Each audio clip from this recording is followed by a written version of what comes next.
Now, I know some of you might be wondering why you would need to be grinding stubs so late into the MLB 23 game cycle, but if you're planning on continuing to play this game, I would highly recommend grinding for stubs right now, because if you guys remember, during Season 6, only a month away at the time of this recording, we will be able to use any card from any set in the game, meaning you will probably want, to pick up some really good expensive cards that you still don't have.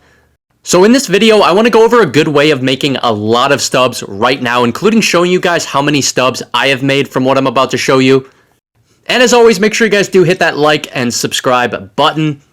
So the stub making method I'm going to be going over in this video is related to flipping, and I'm going to first show you guys the success I've had with it, show you guys the best strategy I've been working with recently, and then give you guys some tips afterwards. So starting off with just some of the success I've had, right? So as you guys just saw, I filtered by set 5 cards, and that's exactly what you guys are going to want to start off by doing once you, get on and start doing this strategy, this flipping strategy that I'm showing you guys. So set 5 cards, and here's a bunch of good examples of set 5 cards I have flipped over the last couple days. And like I said, I've had such great success with it. Starting off with this 97 set 5 Brian Hayes right here. Bought him for $38,000, sold him for $57,000. That is, a 19,000 gap between buy and sell price. But keep in mind, I don't think this is taking into account the 10% sales tax that comes off of every, sale on the market, right? So that would, you'd subtract 5,500 or so from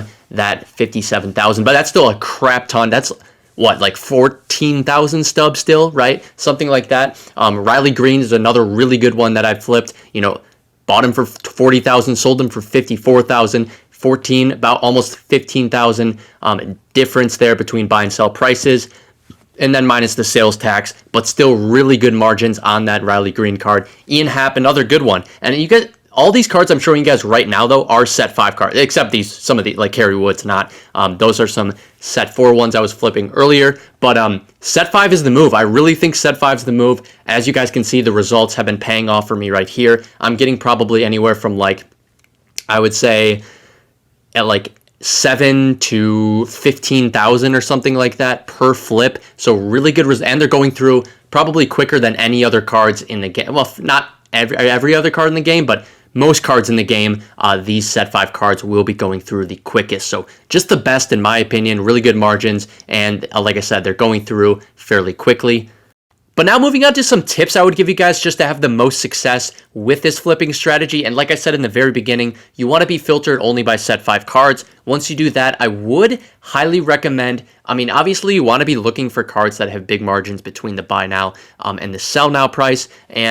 But you also, when you're putting in buy orders, I would put in more than 1 or 2 buy orders. What I've been doing is putting in 5, 6 buy orders for a lot of these cards like Riley Green, Brian Hayes, Ian Happ. A lot of these cards right here, just putting in all the buy orders, because eventually 1 or 2 will go through. If you're just sitting on 1 or 2 buy orders, they might not go through for a little while, and you're going to have to, it's just a little bit, you're going to be waiting a little longer, whereas if you put in more, you're always going to be having cards, buy orders and sell orders go through for you. So the next key element that I really want to stress is making sure you guys stay on top of updating your buy and sell orders. And basically what I mean by that is when you're putting in a buy order, let's say of 40,050, right? You're just one-upping whatever the sell now price is. That card goes, gets entered right there. And then let's say someone one-ups yours with a buy order of 40,100. Then you got to go back in and go to active orders, go ahead, cancel your order, and then put in another buy order for 40,150 or, 40,000, just anything above 40,100, which is the order that, just for example, someone might have put in. So I put in an order of 40,110 to one up their order, and making sure you're staying on top of, monitoring whether people have jumped your order and basically canceling your previous order, putting in a new one so you're always on top. Same goes for sell orders, right? Someone, cuts your sell order off, then go ahead, cancel your sell order, put in a new one, and always make sure you're on top. And it is tedious. That is the most tedious part of this, and that's what draws people away. It does seem tedious, I know, but once things start to click, and once you're staying on top of those, of doing that, you're going to see great results. So just a few more things I would suggest you guys do to see the best results. First of all, I would flip off of the MLB The Show companion app on your phone. It's just way more convenient. You can flip from anywhere. And again, it's just a convenience thing. And it's, I think, a lot better too, just flipping on there compared to flipping on your console. And there are certain times when it is best to flip, basically when the market is most active, and that is later in the day, you know, late afternoon, early evening, just when more people are on the game is when it's most active. Also, weekends are a very good time as well. You know, this is just when like I said, the markets are most active, and especially later in the year like we are now, you know, November, December, when less people are on the game, you really want to be hitting those windows, you know, late afternoon, early evening, or on the weekends, especially those times, you know, you can try earlier, but you will see the best results, in my opinion, during those times. And you'll see, you know, whatever, you guys will find times that work best for you once you get more experience with flipping. Also, this goes with, you know, which cards are best to flip. As you guys flip some of these cards, you'll, you know, realize which cards work best for you, which cards, you know, are just, you think are the best, and you'll stick with those and, you know, find success with those.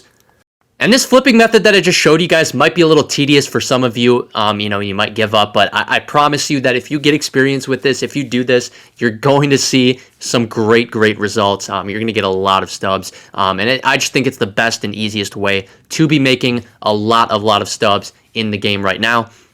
But I hope you all can use this to help you guys pick up some really good expensive cards that you guys have been wanting. But that's pretty much it for the video. I hope you guys did enjoy. Make sure you guys hit that like button and subscribe button. I do appreciate all of you guys for sticking around to the end of this video. I'll see you guys next time.